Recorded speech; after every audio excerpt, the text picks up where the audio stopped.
Naquela noite de chuva forte, Ana percebeu que o casamento estava sendo destruído por algo que ninguém via. Na mesa da cozinha, uma pilha de boletos parecia rir da cara dela, como um inimigo que nunca dorme. Lucas ficava em silêncio, com a cabeça baixa, como se carregasse sozinho todas as escolhas erradas daqueles anos. Do quarto, vinha a respiração tranquila dos filhos de 5 e 3 anos, sem ideia da guerra de contas que sufocava os pais. Naquela cozinha apertada, eles ainda não sabiam, mas estavam prestes a aprender que viver um dia de cada vez é bem mais poderoso do que morrer um pouco em cada preocupação antecipada. Antes de continuar, deixa eu te perguntar, você já viveu algo assim? Ou está passando por isso agora? Preso em pensamentos sobre dívidas, futuro e se der tudo errado, enquanto a vida real acontece na sala ao lado. Ana trabalhava como auxiliar de escritório. Lucas era motorista de aplicativo e entregador, fazendo o que aparecia para completar a renda. Eles não eram irresponsáveis, mas foram se enrolando aos poucos. Um cartão aqui, um empréstimo para consertar o carro ali, um móvel parcelado para deixar a casa mais bonita. Sempre diziam um para o outro, a gente dá um jeito depois, sem perceber que esse depois estava chegando mais rápido do que imaginavam. Quando o mais novo ficou doente e precisou de remédios caros, eles usaram o limite do cartão como se fosse salário extra. Em pouco tempo, a soma de pequenas soluções se transformou em uma grande prisão, e a cabeça de Ana passou a morar no mês seguinte, não no dia presente. Ela acordava já com o coração acelerado, como se tivesse um alarme dentro do peito lembrando: você está devendo, você pode perder tudo, você não está fazendo o suficiente. Lucas, por sua vez, ficava irritado com qualquer imprevisto, como se um brinquedo quebrado ou uma febre infantil fossem ataques pessoais à estabilidade financeira da casa. As crianças pediam coisas simples: brincar no parque, ver um desenho juntos, fazer pipoca na sala, mas os dois viviam respondendo: agora não, papai e mamãe estão preocupados. Um dia a gente faz quando as coisas melhorarem. Só que esse um dia nunca chegava, porque bastava pagar uma conta para outra aparecer, e a sensação de perseguição não sumia. Eles estavam vivos, mas não viviam. Respiravam, mas não desfrutavam dos pequenos milagres diários que Deus colocava bem debaixo do nariz deles. Uma noite, depois de uma discussão por causa de uma conta de luz atrasada, Ana saiu chorando para a varanda, sem querer que as crianças ouvissem. Ela olhou para o céu nublado e falou baixinho: Deus, eu sei que tenho que pagar o que devo. Sei que tenho que ser responsável, mas eu estou perdendo a alegria de viver. Isso não pode ser o teu plano para nós. Enquanto enxugava as lágrimas, lembrou de um versículo que tinha ouvido na igreja. Não andem ansiosos por coisa alguma, basta a cada dia o seu mal. Ela repetiu essa frase em voz alta, como quem tenta se convencer de uma verdade que ainda não desceu para o coração. Foi aí que decidiu que precisava pedir ajuda, não só financeira, mas de alguém que tivesse aprendido a viver com paz em meio a contas e desafios. No domingo seguinte, depois do culto, Ana se aproximou de uma senhora da igreja, Dona Lúcia, conhecida por ser tranquila mesmo nos momentos mais difíceis. Dona Lúcia, posso te perguntar uma coisa meio pessoal? Começou Ana sem jeito.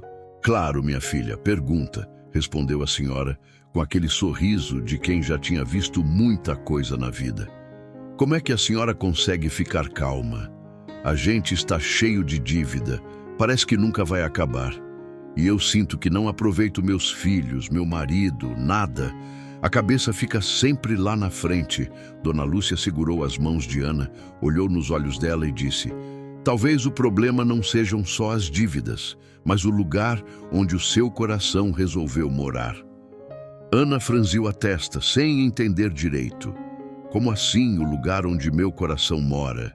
Tem gente que mora no passado, só lembrando erros e perdas. E tem gente que mora no futuro, só imaginando tragédias que ainda nem aconteceram, explicou a senhora. Quando o coração se muda para o amanhã, o hoje fica abandonado e a gente para de enxergar os pequenos presentes que Deus está dando agora. A Bíblia não manda a gente ser irresponsável com o amanhã, mas manda não viver ansioso por ele, porque cada dia já vem com seu próprio peso, continuou. Você está tratando cada boleto como se fosse um monstro gigante, quando na verdade são pedras que podem ser tiradas aos poucos, com fé e planejamento, sem precisar esmagar o abraço dos seus filhos no meio do caminho. Aquelas palavras bateram forte em Ana, porque ela sabia que tinha deixado os abraços dos filhos para depois que as contas se ajeitassem. Mas como é que eu faço isso na prática? Eu não consigo desligar a cabeça, dona Lúcia, desabafou. Primeiro, você e o Lucas precisam parar de lutar um contra o outro e começar a lutar juntos contra o problema, respondeu. Segundo, vocês precisam separar um momento do dia para pensar em dívidas e outro para viver de verdade com as crianças. Misturar tudo é receita certa de infelicidade. Terceiro, vocês têm que entregar o amanhã nas mãos de Deus, depois fazer o melhor que conseguirem hoje e confiar que Ele vai cuidar do que vocês não alcançam. Naquela mesma noite, Ana contou a conversa para Lucas. No começo, ele reagiu na defensiva. É fácil falar. Ela não está com o nome sujo como eu.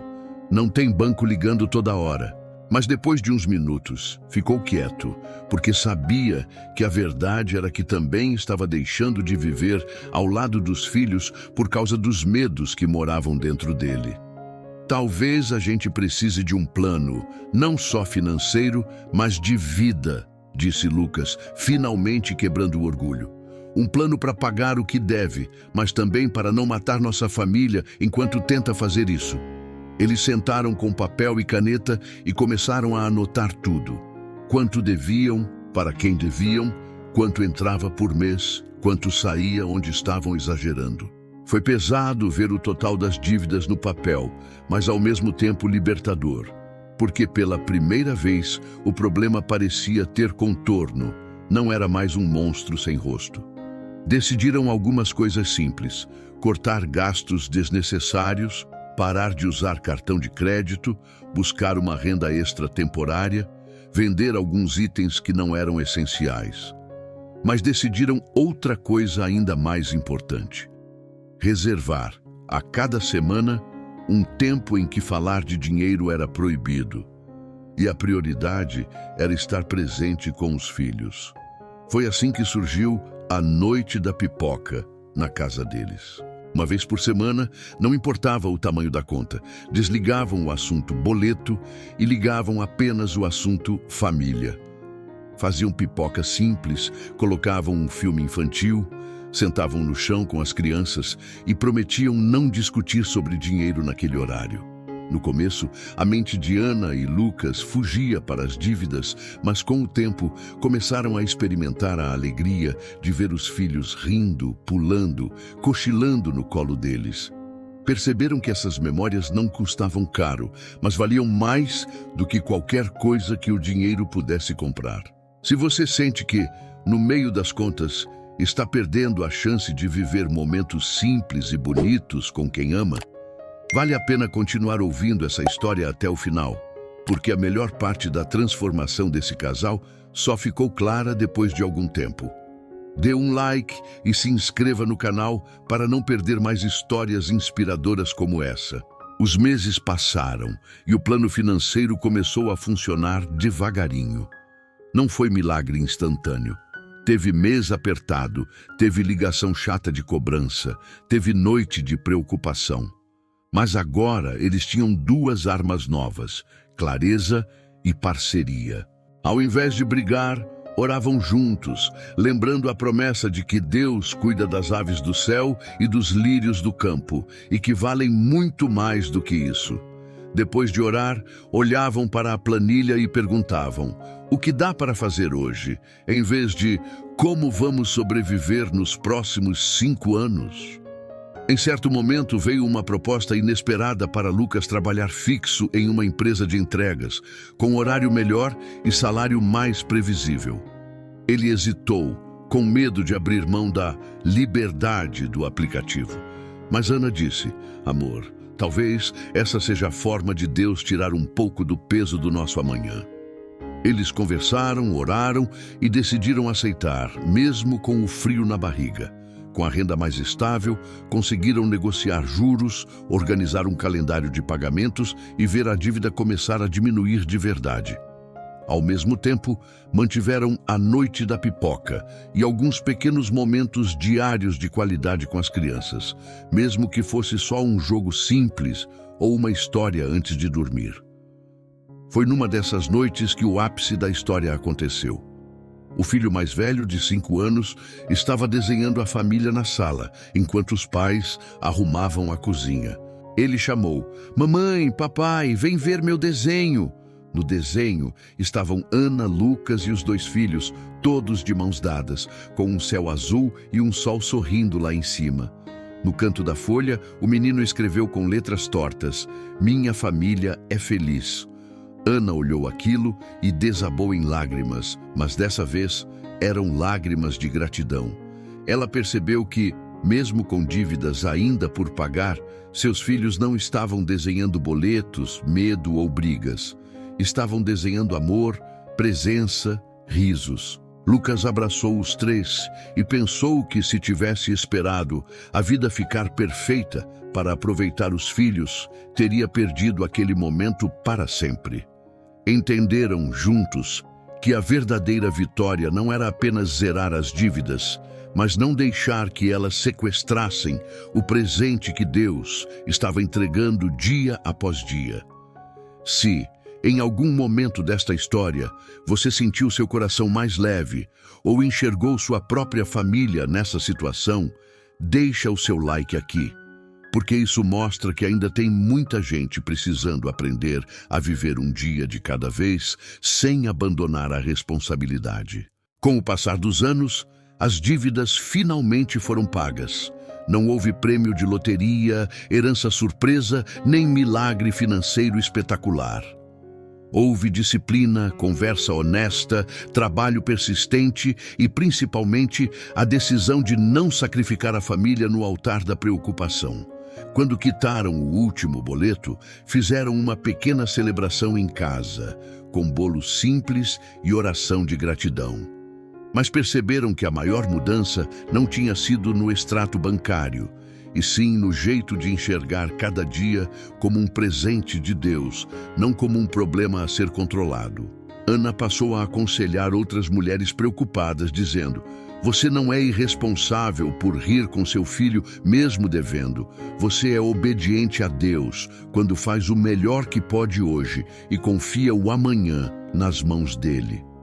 Lucas, por sua vez, falava com amigos sobre finanças, explicando que planejar é bíblico, mas viver em estado de pânico não é fé, é prisão.